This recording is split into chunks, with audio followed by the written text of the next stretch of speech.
Hello বন্ধুরা, আমি মৌসুমি। নতুন একটা ভিডিওতে অনেক স্বাগতম। তো গুড মর্নিং সকলকে। ঘুম থেকে উঠে না গালে হাত দিয়ে বসে বসে কি ভাবছি জানো তো, যে আমাকে ডাক্তারের কাছে যেতেই হবে। কিছুদিন ধরে তাতে অনেকটাই যন্ত্রণা হচ্ছিল, কিন্তু পাত্তা দিচ্ছিলাম না।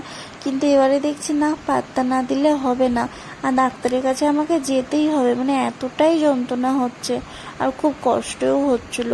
তারপরে ঘুম থেকে উঠে উঠে বসেছিলাম আর গালে হাত দিয়ে। তারপরে দেখছি আমার মেয়ে আমার পাশে শুয়ে শুয়ে হাসছিল। তারপর আমার মেয়েকে একটু আদর করে নিলাম, আর আমার মেয়েকে দেখলেই যেন আমার সব দুঃখ কষ্ট ভুলে যাই আমি। অনেকেই জানি না যে আমার মেয়ে এতটা শান্ত কেন। ও ঘুম থেকে উঠে পড়ে জানো তো সেই ভোরবেলায়, কিন্তু একটু আমাকে ডিস্টার্ব করে না। ও জানে আমার মায়ের শরীরটা খুব খারাপ। তারপরে এই যে তাকে নিয়ে যাচ্ছি নিচে, আমার কাকা বলল যে একটু দিয়ে যাও, ওকে একটু নেব।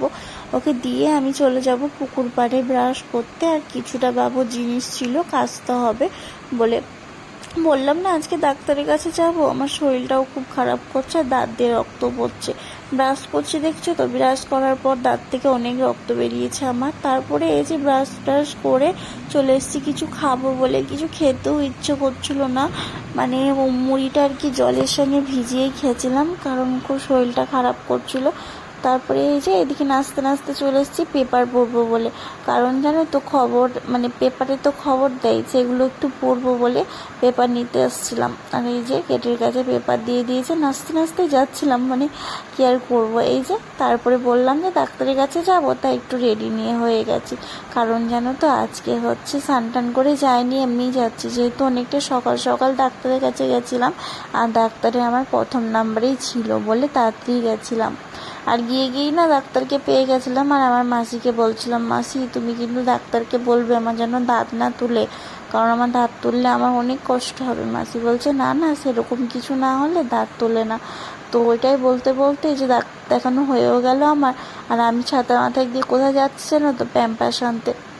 আমি যেই দোকানটা দাঁড়িয়ে আছি দেখছো, সেই দোকানটায় হচ্ছে আমার মেয়ের প্যাম্পাস পাওয়া যাচ্ছে না, তাই আমি অন্য দোকান থেকে নিয়ে আসি।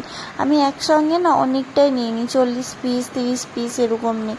আর আমার মেয়েকে নিয়ে আমি এখানে দাঁড়িয়েছিলাম। আমার মেয়ে না এতটাই শান্ত, আর আমার মেয়ে বেশি আওয়াজ সহ্য করতে পারে না। কেন জানো তো, বাসের বলো টোটো বলো, যদি কেউ আওয়াজ করে আমার মেয়ে ভয় পায়। তারপরে এই যে তার ঘরে চলে এসেছিলাম ডাক্তার দেখি। তারপরে ঘরে এসে ফ্রেশ হয়ে স্নান করে আমার মেয়েকে স্নান করিয়ে খাওয়া দাওয়া করে রেস্ট নিয়েছিলাম, যেহেতু আর ভালো লাগছিলো না। তারপরে ঘুম থেকে উঠেই আমি এই যে সেলাই করে নিচ্ছি। নতুন ব্লাউজগুলো কিনেছি, কিন্তু হুকগুলো সেলাই না করলে না 2 দিন পর আর ইউজ করা যাবে না। তারপরে এই যে খাওয়া দাওয়া করে নিচ্ছি। কি জানো তো, একটু আম খাচ্ছি, এগুলো কাকাদের গাছেরই আম, একটু পাকা একটু কাঁচা, কিন্তু আমার ভালো লাগছিল, মিষ্টি মিষ্টিও বা টক টকও। একটু খাওয়া দাওয়া করে নেওয়ার পর একটু পেয়ারা খেয়ে নিচ্ছিলাম। দাঁতে অনেকদিন ধরে যন্ত্রণা হওয়ার পর পেয়ারা গাছে দেখি খাবো বলে, কিন্তু আর খেতে ইচ্ছে করে না দাঁতের যন্ত্রণার ভয়ে। আজকে একটু কমে গেছে ওষুধ খেয়ে।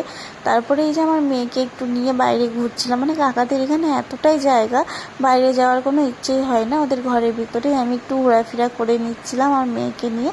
তারপরে এই যে আর ভিডিওটা এখন থেকে আর শুরু করিনি, একদম রাত্রে ভাত খেয়ে নিচ্ছি। আজকে বৃহস্পতিবার নিরামিষ ছিল, ডাল আর আলু ভাতে আর খেয়ে নিলাম। তারপরে এই যে আমার মেয়েকে রেডি করাচ্ছিলাম, ওকেও খাইয়ে দিয়েছিলাম দুধ।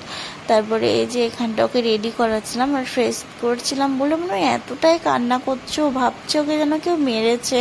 কি আর করবো, ওকে তো রেডি করাতেই হবে তাই না।